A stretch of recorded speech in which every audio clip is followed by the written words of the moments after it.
안녕하세요. 저는 40대 초반에 주류 회사에 근무하고 있는 직장인 여성입니다.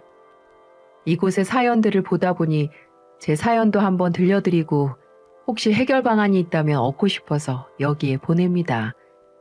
저에게는 고민거리가 하나 있어요. 세상에 시집살이 없는 집안 없다는 말이 있죠. 아무리 가족이라고 인연이 다 서로 좋게 포장을 하려고 해도 시집은 시집이라고들 하던데 저는 그 말을 바보처럼 결혼하고 나서야 알게 됐습니다. 제가 나약한 건지는 몰라도 전 이제 시어머니를 마주하면 손이 다 떨립니다. 저를 보던 그 눈빛과 시모의 목청 그리고 손아귀 힘 때문에 말이죠. 거두절미하고 바로 본론으로 들어가겠습니다. 제가 어쩌다 벌벌 떨게 하는 시모를 만났는지 그런 시모를 어떻게 모르고 결혼을 했는지 말이죠. 현재 남편을 만나게 된 것은 소개팅 때문이었어요. 본래 주류회사 본사에서 일하며 오랫동안 커리어를 지켜왔는데 어느 날 거래처에 아시는 분이 저와 딱 어울릴 만한 사람이 있다고 하시더군요. 첫 만남에서 남편은 참 다정한 사람으로 보였고 말도 잘 통해서 곧바로 연애를 시작해 결혼 이야기까지 나왔어요. 그런데 남편이 모아놓은 돈이 정말 하나도 없다고 하는 겁니다. 월급이 적은 회사도 아닌지라 대체 번 돈을 어디다가 다 쓴 거냐고 물었어요. 그동안 번 돈은 저축 안 하고 여태 뭐 했어? 우리 아버지가 일찍 돌아가셔서 그 뒤로 내가 우리 집안의 가장 역할을 해왔거든. 직장 생활을 오래 하며 성실하게 살아온 남편은 월급의 절반 이상을 집에 생활비로 대고 있었습니다. 심지어 남편의 동생은 몇 년 전 결혼을 하면서 결혼 자금까지 대느라 큰 돈이 나갔다고 하더군요. 사정을 몰랐던 저는 남편이 여윳돈도 없이 그나마 당장에 구할 수 있는 건 퇴직금뿐이라는 걸 알고 놀랐습니다. 그래도 시동생이 결혼하는데 자금을 대줬으니 형이 결혼한다고 하면 조금이라도 보태지 않겠냐고 물었죠. 그런데 남편이 그러더군요. 동생이 결혼하고 사업을 하다가 그게 잘 안 됐거든. 그것 때문에 좀 많이 싸우다가 결국 이혼한 거야. 결론은 사업으로 돈을 날려서 이혼을 하기로 하고 재산 분할을 한 뒤 와이프와는 다시 보지 않는다고 하더군요. 같이 살던 집도 빼서 시어머님이 사는 본가에서 함께 지낸다는 말에 더 할 말이 없었습니다. 그런데 남편이 말하더군요. 작게라도 시작하면 괜찮을 거라고요. 오래 근무해서 퇴직금도 높게 나올 거고 저도 벌어놓은 돈이 제법 되니까 합치면 되지 않냐고 했죠. 가진 것은 없지만 결혼해서 부부가 된다면 정말 잘하겠다는 말에 시댁과 친정의 도움 없이 제 돈 그리고 남편의 퇴직금으로 전셋집을 구해 시작하기로 했죠. 하지만 그때 몰랐습니다. 이 결혼의 문제는 애초에 돈이 아니라 시모였다는 것을요. 시댁에 처음으로 인사를 드리러 간 날 시어머니는 저를 보자마자 너무나 반갑게 맞이해 주셨어요. 아유, 어서 와요. 얼마나 기다렸는지 몰라. 자, 차린 건 없지만 많이 들어요. 시어머니는 거실에 가득 한 상을 차려놓고 기다리고 있었고 남편의 동생 또한 저를 반갑게 맞이해줘서 첫인상은 아주 좋았습니다. 하지만 그 환대는 신혼여행을 다녀온 날까지가 끝이었어요. 시어머니가 보통 분이 아니란 걸 알게 된 건 결혼하고 한 달이 지나서였습니다. 신혼여행을 다녀온 뒤 다시 출근을 해서 일을 하던 어느 날 시어머니로부터 연락이 왔어요. 네가 생활비 끊으라고 했냐? 결혼하고 처음으로 듣는 날이 선 목소리에 당황했습니다. 남편이 기존에 집안에 내던 생활비를 끊고 용돈으로 대체한다고 했는데 이게 말이나 되는 소리냐고 하시더군요. 당황했지만 침착하게 말했어요. 어머니, 남편이 집안에서 가장의 위치였지만 결혼을 해서 이제 독립을 하게 됐잖아요. 생활비를 낼 게 아니라 이제 용돈을 드리는 거죠. 시어머니는 말 잘했다며 제게 따지듯이 말씀하셨어요. 아가, 너 말 잘했다. 걔가 우리 집 가장이란 걸 알면서 지금 그런 소리를 하는 거야? 기존에 남편이 보내던 생활비는 100만 원이었습니다. 하루아침에 용돈으로 40만 원만 보낸다는 게 말이 되냐며 부족하다고 하셨어요. 결혼 전 남편이 알아듣게 잘 설명을 드렸다고 했는데 그게 아닌 것 같았죠. 어머니, 이제 남편도 결혼을 해서 새로운 가정 꾸린 건데 가정에 충실하게 해 주셔야죠. 누가 하지 말라니? 너희 집안은 아버님이 계시니까 돈벌이가 넉넉하겠지만 우리 집안은 아니다. 40만 원으로는 택도 없지.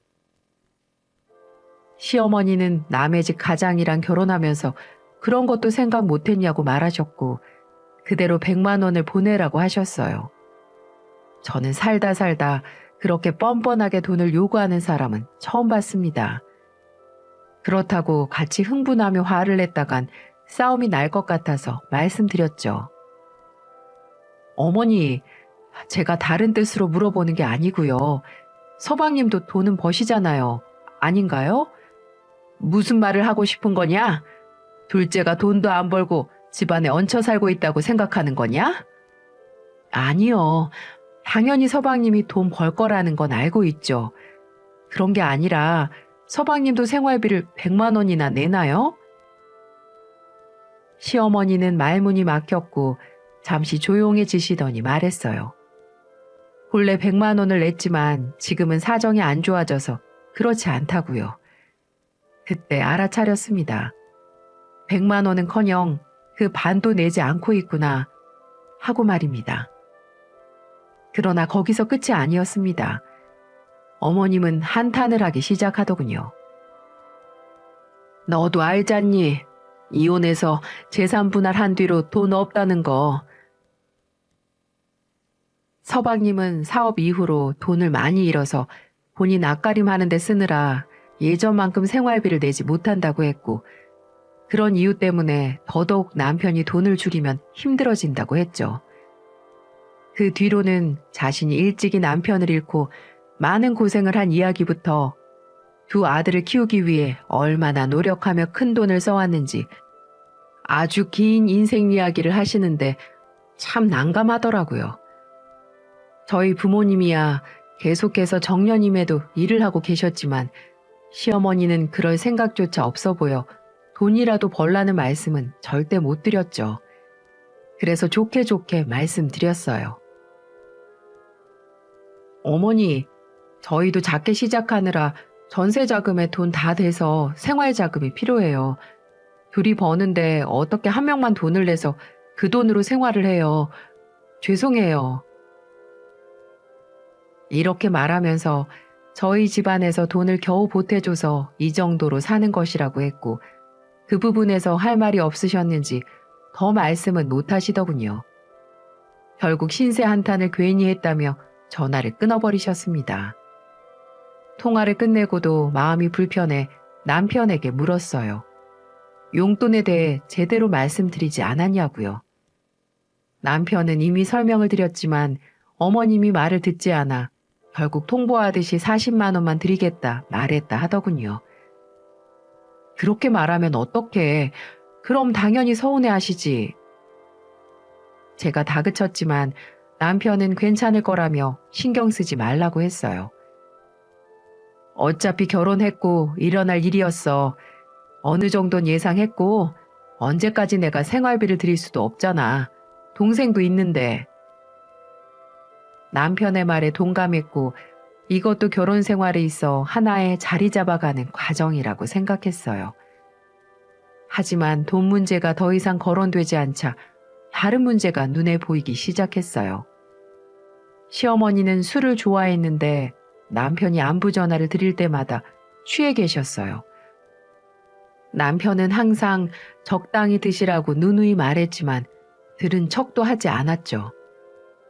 같이 사는 서방님도 술을 즐겨 드셔서 매일 저녁이면 같이 소주를 몇 병은 비우는 것 같았고 그렇게 많이 드시면 안 좋은 거 아닌가 싶었지만 남편은 원래 잘 드시는 분이니까 너무 걱정 말라고 했어요. 하지만 걱정할 일이 생기고 말았습니다. 어느 날 저녁 일 끝나고 집으로 돌아왔는데 남편이 심각하게 누군가와 통화를 하고 있더군요. 표정이 안 좋아서 누군가 했더니 시어머니였어요. 술을 마시고 전화를 하신 거였죠. 이거 장가 가더니 아주 가족은 나 몰라라 하고. 어머니의 한탄과 고성방가에 남편은 지금 어디시냐고 옆에 누구 없냐고 물었지만 동문서답만 돌아왔습니다. 묻는 말에는 대답도 안 하고 자기 할 말만 하셨죠. 남편은 화난 표정으로 전화를 끊어버렸고 저는 가서 살펴봐 드려야 하는 거 아니냐고 물었어요. 남편은 이렇게 매번 전화 오는 것도 받아주기 지친다며 고개를 내저었죠. 그러나 30분이 안 지나서 다시 연락이 왔고 남편이 화를 내려는 순간 들려온 목소리는 어머니가 아니었어요. 시어머니가 술을 마시던 음식점의 주인장이었죠. 아이고, 술에 취해서 일행도 버리고 갔어요. 제발 좀 가시라고 해도 안 가시네요. 저희도 이제 장사 접어야 하는데 아드님 아니세요? 좀 와서 제발 데려가세요. 주인장은 거의 우는 목소리로 말했고 남편과 저는 다급히 차를 끌고 어머니가 계신 식당으로 찾아갔습니다. 그런데 식당 근처에 도착하자마자 차에서 내리기도 전에 저 멀리 익숙한 얼굴이 보이는 겁니다. 가게 안도 아니고 밖에서요. 길바닥에서 혼자 드러누워 뭐라 노래를 부르고 있는 얼굴은 바로 시어머니였어요. 남편이랑 전 놀라서 차에서 내리자마자 달려갔고 차가운 아스팔트 바닥에 누운 어머님은 침을 질질 흘리며 정말이지 보기 힘들 정도로 얼굴이 붉어져서 노래를 부르고 있었습니다. 그런데 그 노래도 듣고 보니 노래가 아니더만요. 용호 씨, 용호 씨. 모르는 사람 이름을 그렇게 불러대길래 대체 용호 씨가 누구냐고 물으니까 주인장이 가게 밖으로 나와서 말해주더군요. 같이 있던 일행을 용호라고 부르더만 남자여서 남편인 줄 알았지 나는. 부부싸움을 해서 남편이 아내를 버리고 간 줄 알고 아들이라도 부른 거라는 주인장의 말에 남편은 화를 참으며 연신 죄송하다고 고개를 숙이며 사과했습니다. 남편은 계속해서 동네 창피하게 이게 대체 무슨 짓이냐며 얼른 일어나시라고 호통을 치며 어머님을 부축했고 저는 할 말이 없어 그저 옆에서 부축을 도와줄 뿐이었어요. 차를 끌고 시댁으로 어머님을 모셔다 드리니 자느라 전화도 못 받았던 서방님은 뒤늦게 이게 무슨 일이냐며 눈이 휘둥그레졌고 겨우 어머님을 맡기고 나왔습니다. 돌아가는 길에 남편에게 물었죠. 어머님 애인 있으시냐고요. 남편은 고개를 저었어요. 나도 몰라. 처음 듣는 이름이야. 다음날 깨어난 어머님은 다시 남편에게 전화를 해서 미안하다고 연신 사과를 하셨어요. 남편은 화를 억누르며 용호 씨가 대체 누구냐고 물었고 어머님은 동네에 알게 된 술친구라며 별 사이 아니라고 웃어 넘기셨죠. 하지만 그날의 사건으로 화가 난 남편은 어머님에게 경고했습니다. 제발 이제 술은 그만 드세요. 예? 한 번만 더 그렇게 술 먹다 길바닥에 있다고 연락 오면 저 정말 가만 안 있어요. 용돈도 끊어요. 어머님은 미안하다고 부모로서 못 볼 꼴을 보였다고 우는 소리를 내셨고 그렇게 그날의 일은 일단락 되는 듯 했어요. 하지만 어머니의 주사로 인한 사건은 그걸로 끝이 아니었습니다. 결혼 후 종종 예고도 하지 않고 집으로 찾아오시던 어머님은 전화로 나 왔다 라고 통보하시며 도어락 비번을 물으셨어요. 그때마다 전 누누이 연락을 하고 오시라고 말씀드렸습니다. 어머니, 좋게 깔끔하게 사는 모습 보여드리고 싶어서 그러는 거예요. 저희도 부부 사이에 안 보여드리고 싶은 부분이 있는걸요. 아무리 말해도 어머님은 듣지 않으셨어요. 남편이 자기 혼자 사는 집 아니고 저랑 같이 사는 집이라고 제발 연락하고 오시라 해도 어머니는 똑같은 말만 하셨죠. 아니, 내 아들 집에 내가 오겠다는데 뭐가 문제냐? 내가 와서 살림도 도와주고 반찬도 싸들고 오는데. 아들은 아들이고 며느리도 딸 같으니 걱정 말라고 하셨지만 오면 잔소리만 늘어놓으시는 통에 저는 스트레스가 이만저만이 아니었어요. 집 안으로 들어오셔서는 회사에서 일하고 있는 제게 전화까지 하셔서 잔소리를 늘어놓으셨죠. 아니, 얘, 빨래가 이렇게 쌓이도록 내버려두면 어떡하냐? 설거지도 제대로 안 되어 있고 숟가락에 고춧가루가 그대로 남아있지 않나? 쓰레기통은 대체 언제 비우는 거냐? 분리수거함에 배달 용기들을 보시고는 배달 음식을 대체 얼마나 시켜 먹는 거냐며 다 지적하셨죠. 어머니, 제가 지금 일하는 중이라 통화를 길게 못해요. 일을 하니까 살림에 이렇게 소홀한 거지. 그렇게 말씀을 하고 끊으시니 정말 제 속에서 천불이 나더군요. 한 번은 퇴근해서 집에 갔는데 현관문을 열고 들어선 순간 모르는 신발이 보여서 멈칫했어요. 안으로 들어가니 남편과 어머니가 한 식탁에서 식사를 하고 있는 겁니다. 국까지 끓여서 남편의 앞에 놔주시던 어머님은 저를 보시더니 왜 이렇게 늦게 퇴근해서 애 밥도 안 차려주냐고 하시는 겁니다. 말에 뼈가 담겨 있었지만 싸움이 될까 좋게 말씀드렸어요. 일이 많아서 종종 이 시간에 끝나요, 어머니. 그때 눈을 부릅뜨시더니 저보고 쏘아 붙이시는 겁니다. 이 시간보다 더 늦게 오는 날도 있다고? 그럼 얘 밥은 안 차려주는 거냐? 전 굳어서 당황한 표정으로 남편을 보았습니다. 남편은 시어머니를 붙잡고 말리며 이야기를 했죠. 아, 엄마, 맞벌이 하는데 누가 서로 식사를 챙겨주는 게 어딨어. 각자 일찍 온 사람이 챙겨서 같이 먹을 수 있으면 먹는 거고 아니면 어쩔 수 없는 거지. 남편은 넉살 좋은 얼굴로 말했지만 시어머니는 할 말이 많다는 표정이었어요. 남편이 그만하고 드시라고 하자 다시 수저를 들고 식사를 하시더군요. 그러나 제가 안방으로 들어가 옷을 갈아입고 나오자마자 그간의 마음에 안 들었던 부분들을 쏟아내기 시작하셨어요. 난 니들이 이렇게 살 줄 알았으면 결혼 안 시켰다. 어떻게 그렇게 고생하는데 내 아들이 밥도 못 얻어먹고 사는 거냐? 시어머니의 쏟아지는 비난에 저는 표정이 굳어졌고 남편은 냉장고에 채워진 반찬들을 보여주며 이거 다 엄마 며느리가 한 거야. 라고 했지만 반찬을 보고도 가지수가 적다면서 손으로 저에게 삿대질을 하셨죠. 거기서 그치지 않고 쓰레기통에 있던 배달 음식 용기들까지 가져와 바닥에 죄다 쏟아내시면서 말했어요. 내가 누누이 배달 음식 그만 먹이라고 했는데 이건 또 얼마나 먹은 거냐? 어? 그 순간 저도 모르게 눈이 횟바닥한 것 같습니다. 그대로 일어나 배달 음식이 어때서요, 어머니? 라고 외쳤으니까요. 사람이 어떻게 밥만 먹고 살까요? 차려 먹는 날도 있고 배달시켜서 특별하게 먹는 날도 있는 거죠. 무엇보다 배달 음식을 좋아하는 건 제가 아니라 남편이었어요. 그 사실을 말해도 어머님은 말이 안 통했죠. 오히려 저보고 어른 말씀하시는데 하나하나 대든다고 역정을 내셨어요.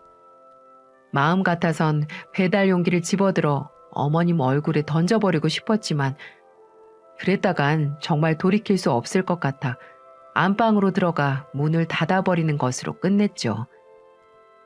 그런 저를 보고도 어머님은 저 버릇없이 어른 앞에서 문을 쾅 닫아? 라며 소리쳤습니다.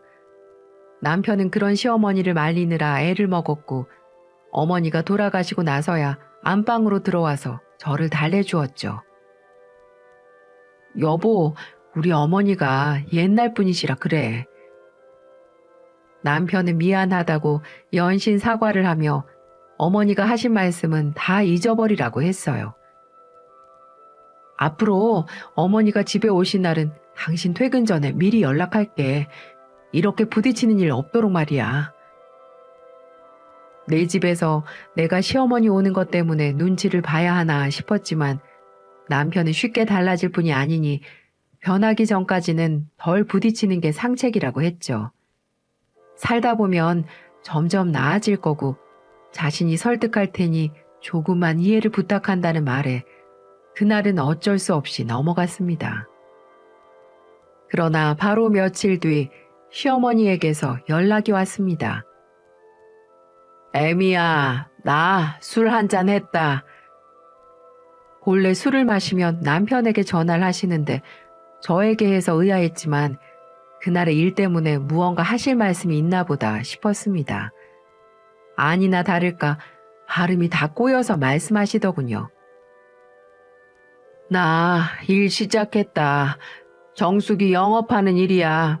근데 내가 일 왜 시작했는지 아니?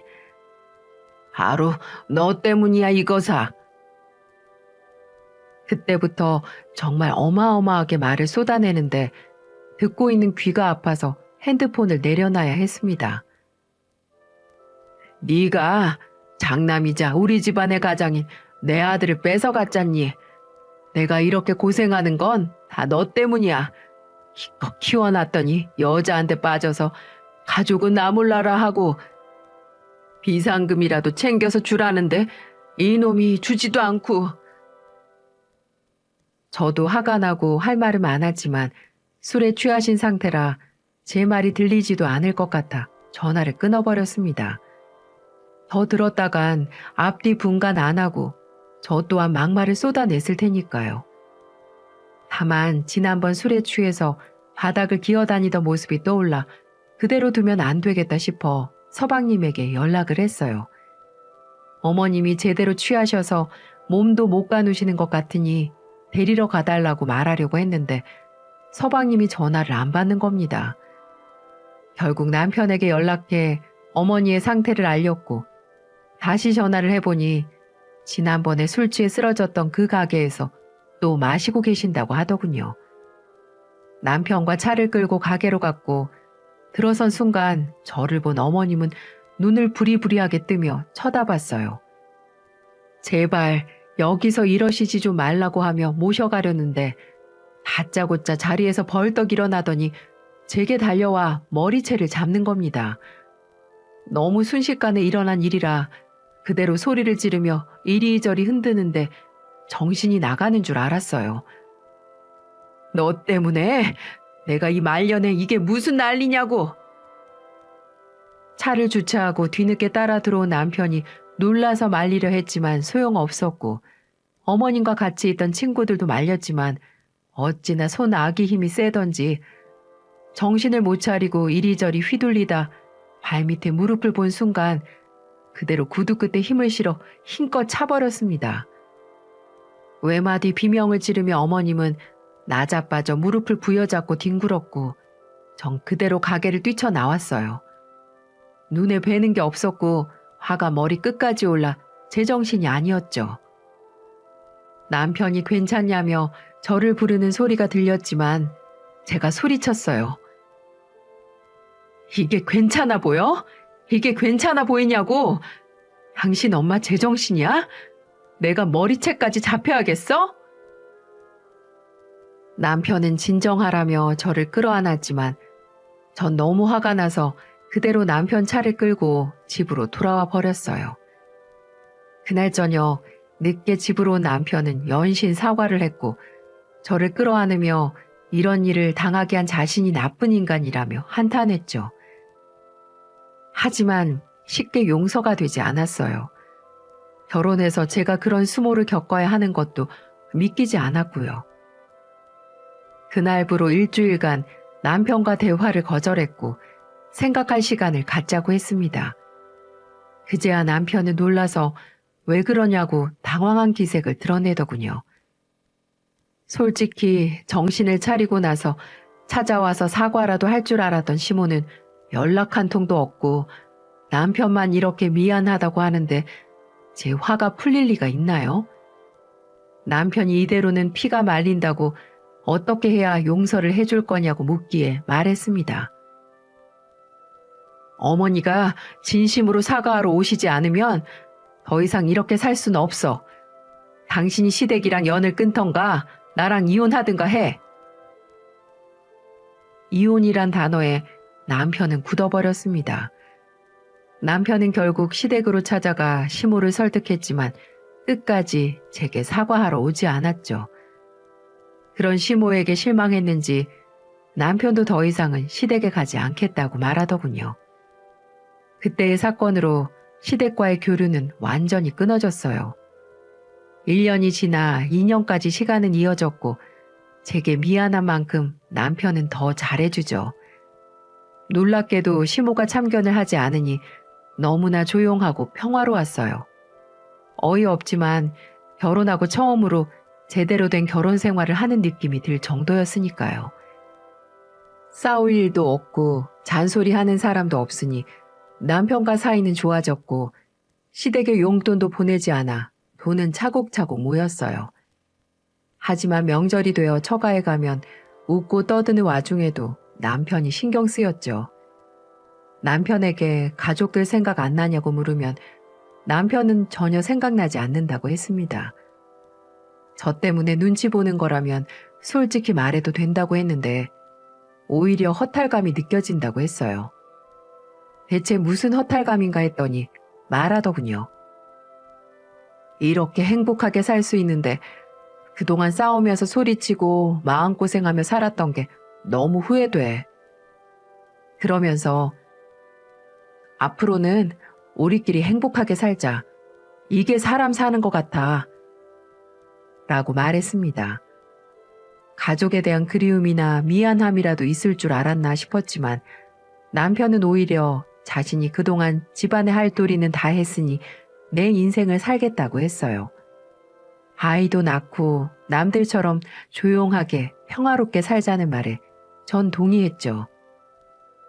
그렇게 3년이 되던 해 육아휴직으로 쉬어도 여유로울 정도의 여건이 생긴 시점이 되어 태교에 노력을 했고 너무나 귀엽고 눈에 별을 박은 듯 반짝이는 아들을 낳았습니다. 남편은 너무나 기뻐했고 자신을 똑 닮은 아들에 하루도 웃음이 끊이질 않았어요. 친정 식구들도 달려와서 아이가 너무 예쁘다며 어화둥둥했죠. 그때 3년 만에 시모로부터 연락이 왔습니다. 아이를 낳았다는 소식이 서방님을 통해 귀에 들어간 거죠. 시모는 제게 장문의 문자로 그동안의 일을 사과했어요. 구구절절 이어진 사과의 내용들이 1페이지, 2페이지가 넘어갔고 결국 전화를 걸어 통화를 했죠.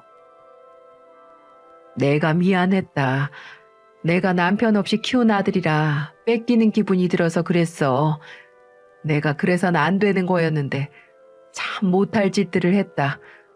내가 생각해도 참 못난 시엠이었어.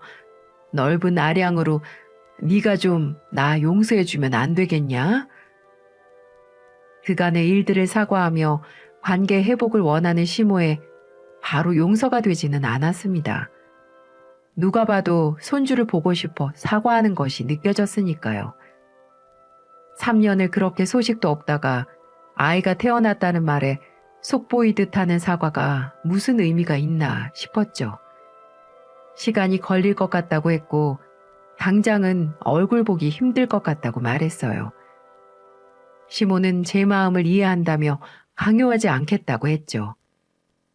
그러면서 일주일 내내 문자로 좋은 글귀를 보내고 미안했던 마음과 절절한 문자를 계속해서 보내는데 옆에서 지켜보고 있던 남편이 말하더군요. 여보, 이렇게까지 하시는데 바로 좋아질 수는 없어도 얼굴은 좀 보는 게 낫지 않아? 남편의 설득에 저는 아직도 그날 머리채를 잡던 날이 떠오르고 제게 욕하던 모습이 떠올라 불편하다고 했습니다. 무엇보다 아이가 태어난 이 시기에 바로 연락 온 것도 마음에 안 든다고 했고요. 남편은 부모로서 손주 보고 싶은 건 어쩔 수 없는 거라고 했어요. 그래도 제가 내킬 때 만나면 되니 너무 스트레스 받진 말라고 하더군요.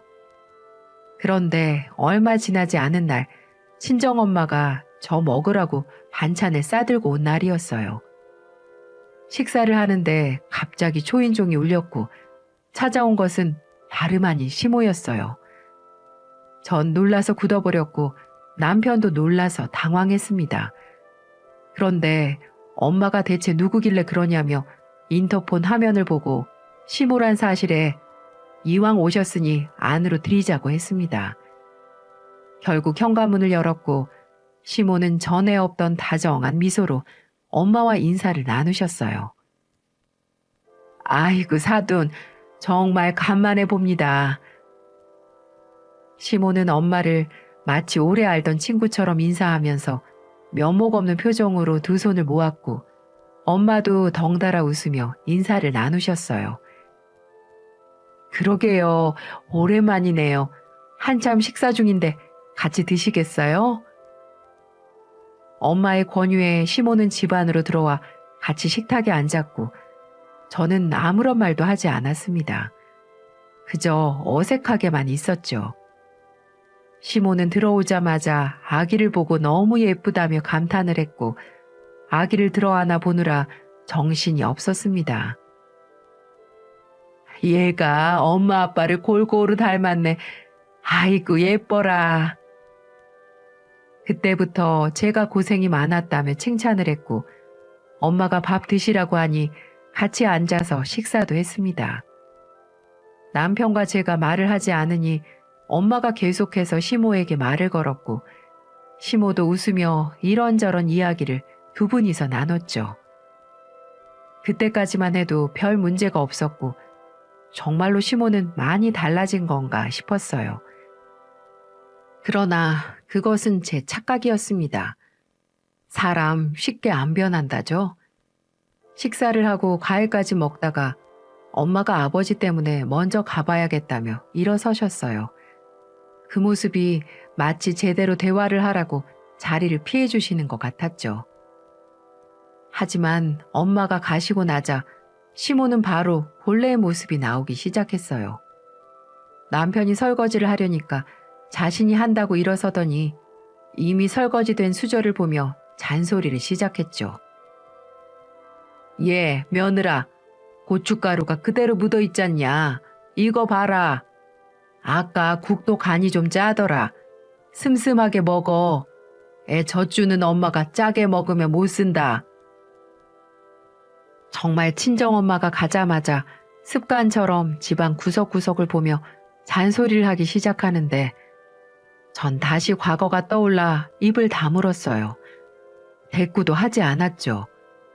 그러거나 말거나 시모는 애를 안고 자꾸만 입을 맞추려고 하질 않나 손으로 어루만지려고 하기에 결국 제가 참다 못해 말했어요.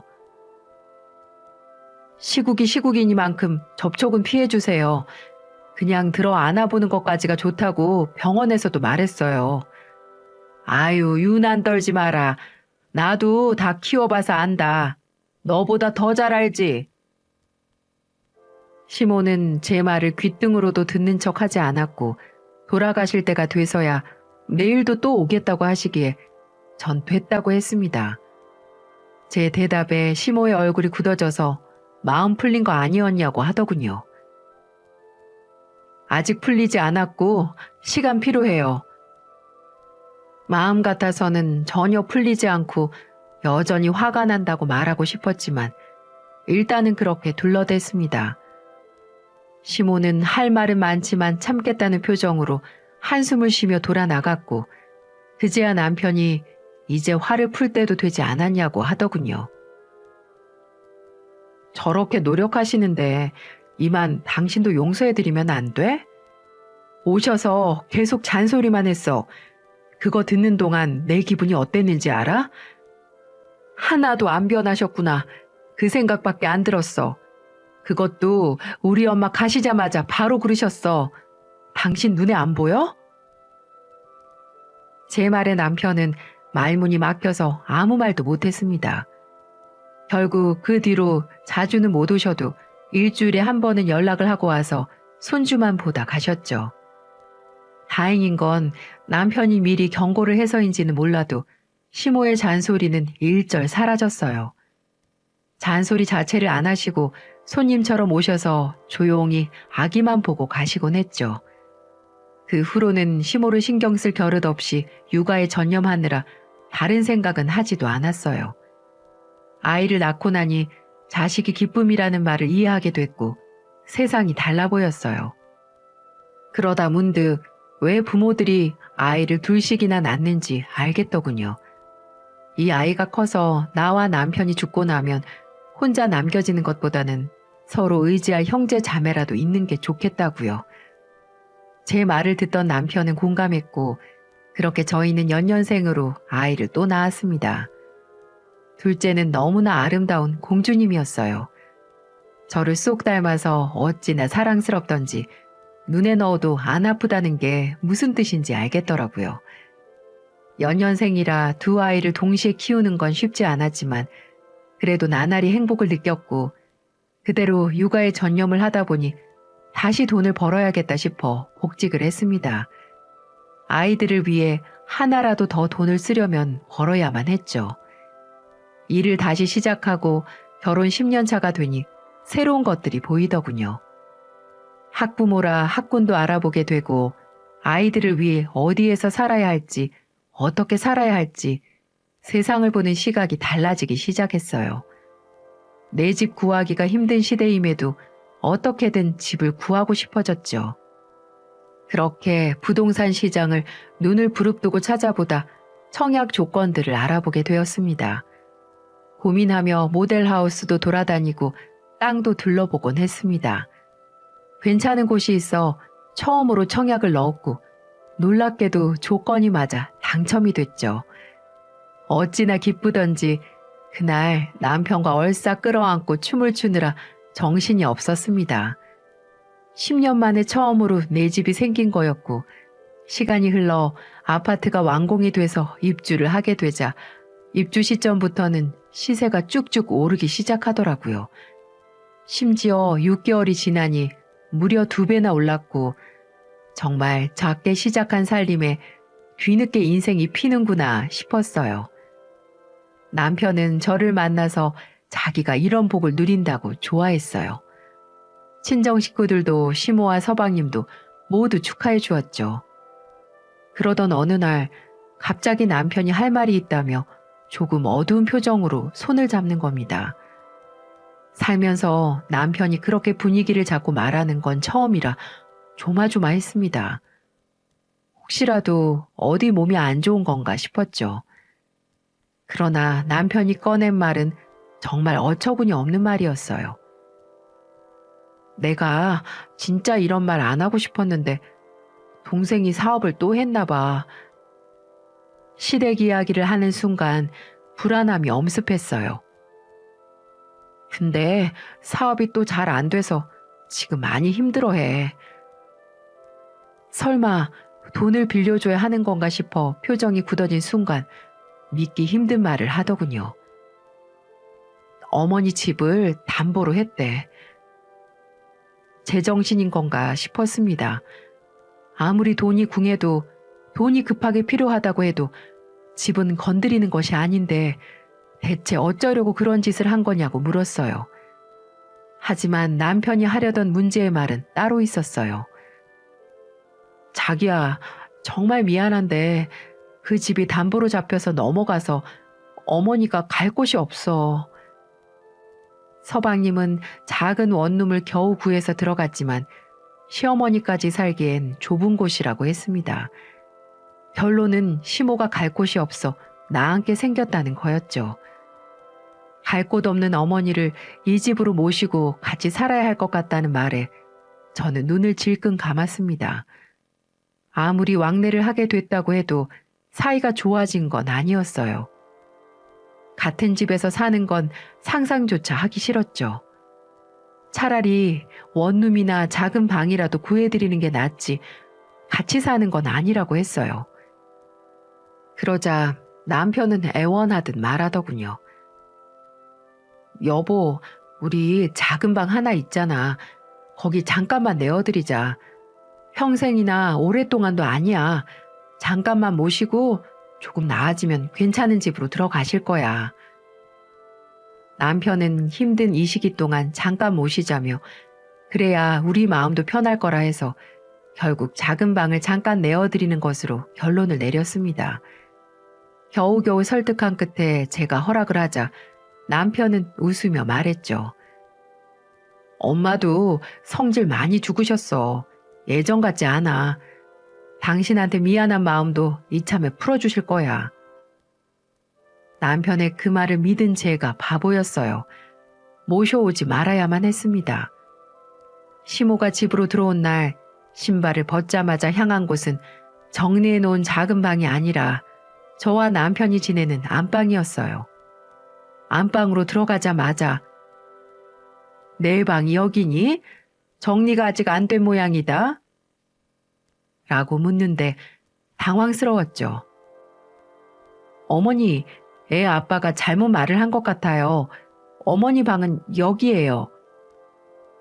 정리된 말끔한 작은 방을 보여드리자 시모는 눈이 커져서 안방을 돌아 나오더니 작은 방으로 들어갔습니다. 그리곤 방 안을 이리저리 살펴보더니 너무 작다는 겁니다. 잠깐 지내실 거라고 해서 일단은 이 방을 정리해 놓은 거예요. 제 말에 시모는 고개를 휙 돌려 저를 보더니 눈을 부릅뜨고 말했어요. 아무리 마음에 안 들어도 그렇지. 너는 애미애비도 모르냐? 어떻게 어른을 모셔놓고 이런 작은 방을 줘? 안방을 내줘도 모자랄 판에 지금 나 물 먹이냐? 저는 다시 예전이 떠올라 가슴이 두근거리고 미칠 것 같았지만 애써 화를 삭히며 말했어요. 서방님이 사업으로 돈 날렸다면서요. 저도 어쩔 수 없이 남편이 말해서 준비한 거예요. 제가 얼마나 무거운 마음으로 결정하고 어머님을 말하는 순간 짝 하고 제 뺨에 무언가 날아들더니 고개가 휙 하고 돌아갔습니다. 너무나 순식간에 일어난 일이라 어안이 벙벙했고 고개를 돌려 다시 시모를 본 순간에 철컥 소리와 함께 마침 짐을 들고 들어온 남편이 현관문 앞에 서 있었죠. 시모는 남편을 보자마자 소리치며 말했어요. 얘가 지금 나보고 이 작은 방에서 자란다. 이게 말이 되는 소리냐? 너희 집에선 사돈이 그렇게 가르치디? 어머니, 대체 이게 무슨... 그렇다고 뺨을 때리다뇨. 아무리 마음에 안 들어도 말로 푸셔야지. 그렇게 손찌검을 하시면 어떡합니까? 아들의 아내입니다. 어머니 며느리라고요. 시모는 굳어서 당황한 표정으로 눈을 깜빡이더니 이내 얼굴이 붉어졌고 남편에게 소리쳤어요. 그럼 지금 나보고 이 코딱지만한 방에서 자라는 거냐? 이러니까 이 사람이 어머니를 받아들이지 못하는 거예요. 저도 이제 더 이상은 설득 못하겠네요. 제가 아무리 사과하고 말해도 어머니가 이러시면 저 도저히 안 되겠습니다. 나가세요. 남편은 들고 들어왔던 시모의 짐을 그대로 들어 다시 현관문을 열며 말했습니다. 저도 놀라서 남편을 쳐다보았고 시모는 이게 아닌데 왜 상황이 이렇게 흘러가나 싶은 표정으로 눈치를 살피더군요. 동생한테 전화할게요. 그냥 그 원룸이라도 들어가 사세요. 동생 사업 망할 거 이번에 못 막은 것도 다 어머니 탓이에요. 어머니가 말리기만 했어도 그렇게 집이 넘어가진 않았어요. 남편은 자업자득이라며 시모에게 나오시라고 했고 시모는 결국 화를 내며 소리쳤습니다. 아주 여자 하나 잘못 만나더니 부모도 못 알아보고 이거 사! 시모가 역정을 내며 안 나간다고 했지만 남편은 완강하게 호통을 쳤고 차에 다시 태워 시동생이 지내는 원룸으로 가버렸습니다. 그 후로 집으로 돌아온 남편은 제게 다시는 이제 이런 부탁하지 않겠다며 말하더군요. 아무래도 가족이다 보니 챙겨야겠다는 마음에 그런 것인데 잘못된 선택이었다고요. 그날 이후로 남편은 더 이상 시모에 대해 이야기하지 않습니다. 제가 아는 건 서방님이 지내는 원룸에 시모가 같이 살며 밥도 살림도 다 해주고 있다는 거예요. 전 저대로 남편과 일을 하며 육아도 하고 있고 가끔씩 오시는 친정엄마가 살림을 도와주는 것 말고는 별다른 건 없습니다. 사실 시모는 남편의 부모이기 때문에 그런 열악한 환경에 사는 것이 마음으로 편하진 않습니다. 하지만 모시고 사는 건 더더욱 감당할 수 없는 일이죠. 이 문제는 아직까지 해결되고 있지 않은 저와 남편의 숙제로 남아 있어요. 부모 자식 간의 연을 끊을 수도 없는 것이고 남편은 아마 저와 사는 평생을 마음의 짐처럼 시모를 생각하며 살겠죠. 주변에 이 문제에 대해 이야기하면 열에 9은 말을 합니다. 시모가 바뀌는 걸 기다리는 수밖에 없다고요. 이 사연을 보시는 분들이 계시다면 여쭙고 싶습니다. 저와 같은 상황에 놓인 분들이 있는지 말이죠. 있다면 어떻게 해결했는지도 묻고 싶네요. 저로서는 아직도 시모의 목소리만 들려도 이젠 손이 떨릴 지경이니까요. 여러분들의 소중한 의견 기다리고 있겠습니다. 함께 해주셔서 감사합니다.